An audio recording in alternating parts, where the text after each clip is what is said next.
Life before A Better Way was, well, I was raised in a household significantly below the poverty line. We didn't have much money, and that led to a very unstable household. We did a lot of moving, a lot of staying with family members or with friends, and it just was not a very stable environment. So when I was in second grade, when I started getting bullied, I didn't really know where to turn. So I really turned to the only thing I knew, which was food. And by the time I was 12 years old, I was 325 pounds. I was really, really overweight, very obese. And I decided I didn't want to be that way anymore. So I lost weight, and along with that, when I was 14 years old, I lost my virginity, and I realized I could make money off of selling myself online. So next thing you knew, I was having sex with 3 to 4 different individuals every day from the time I was 14 till I was 19. I made the decision that I wanted my body and my life back from that. And ever since that day, I stopped the whole prostitution thing. And then from there, I lived an okay life.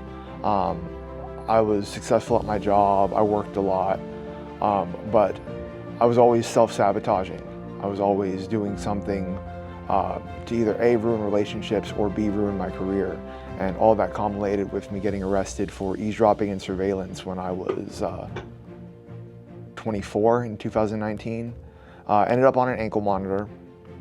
And then during 2020, COVID hit.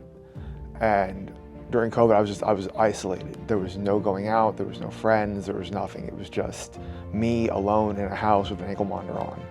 And so when I started going back to work, it was like my little escape. But then I found meth.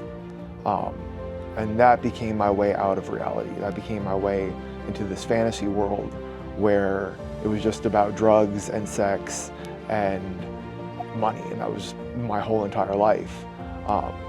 Because it was either that or I was living in the reality that I had an ankle monitor on and that I'd pretty much messed up the majority of my adult life. Then I copped a plea deal for 5 years of probation. And of course, within 2 weeks, I had messed it up. And I found myself, what should have been, it was just a technical violation, should have been like 90 days in jail, turned into 15 months where I was just forgotten about. I had no contact with a lawyer, no contact with a judge, nothing, just completely forgotten. And then one day they were like, hey, you can just leave. So I did. Went out, and then the day I got out of jail was the day I went to the needle. Found somebody online, let them shoot me up, and then it was off to the races every single day. Spending a good 50% of my paychecks that I was making on drugs, going out and meeting random people, and just living a life of just debauchery, just complete hedonistic debauchery. So substances I started with was, I actually didn't do anything. I was completely sober until the age of 22. Then I started smoking weed.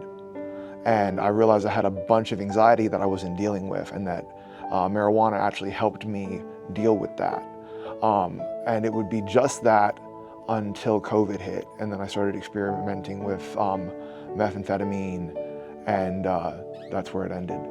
So I realized I needed help so my dad, who is a AA sponsor, he was telling me, he's like, you can't do it on your own. You can't do this by yourself. You actually need to go get some help. And even then, I was really reluctant to admit to the fact that I was actually slowly destroying myself.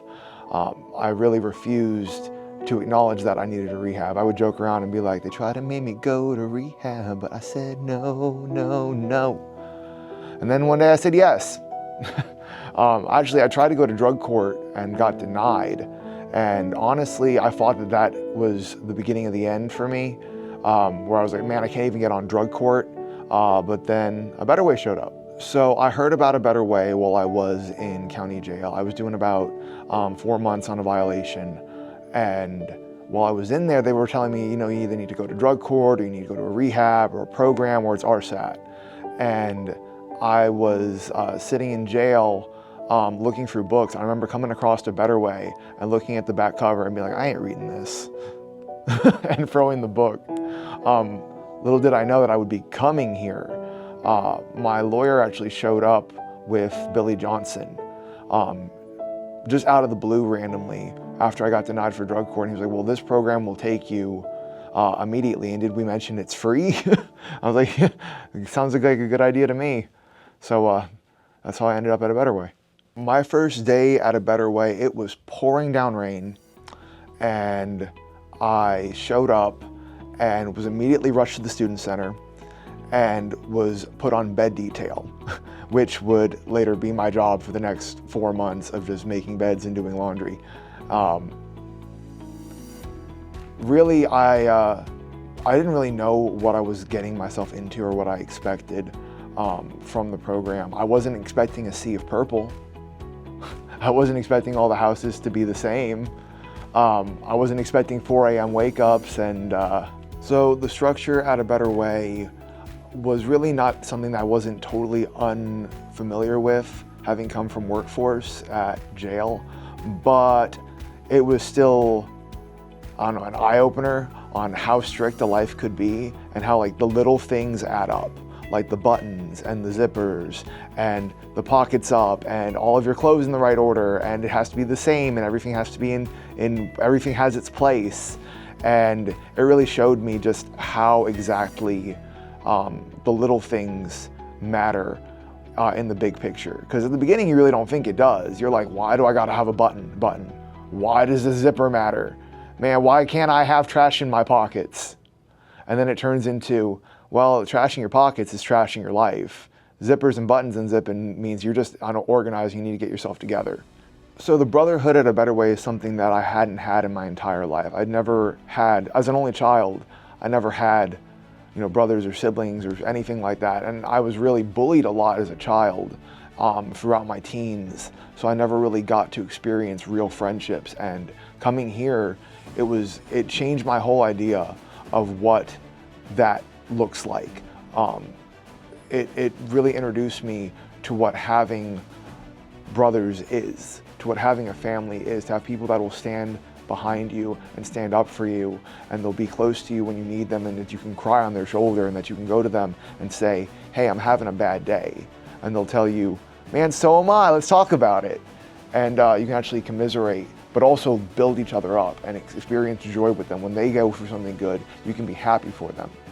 When they go through something that they are excited about, you can be excited with them. So the Florida trip was, for me, it almost didn't happen.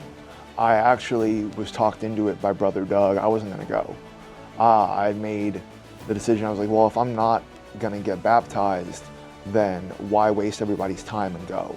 And he was like, you just need to go and you need to enjoy it. You need to sit with your friends and get to have that time off and really experience God in a way that is completely different than what you've had here at A Better Way. To completely throw out the structure for 3 days and go ahead and just have a life, and just to go down to the beach and to see the waves and the sun and to be there and to experience that.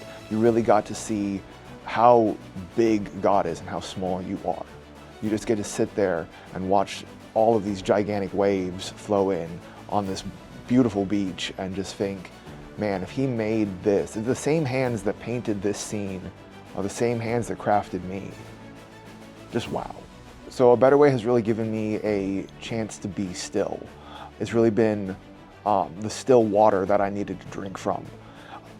Life outside of here is just so chaotic, and it's so rough and tumble that you don't get to sit still and figure out who you are. You're who the world tells you you are when you're out there. But when you sit still here at A Better Way, you realize what God intended for you, who God wanted you to be.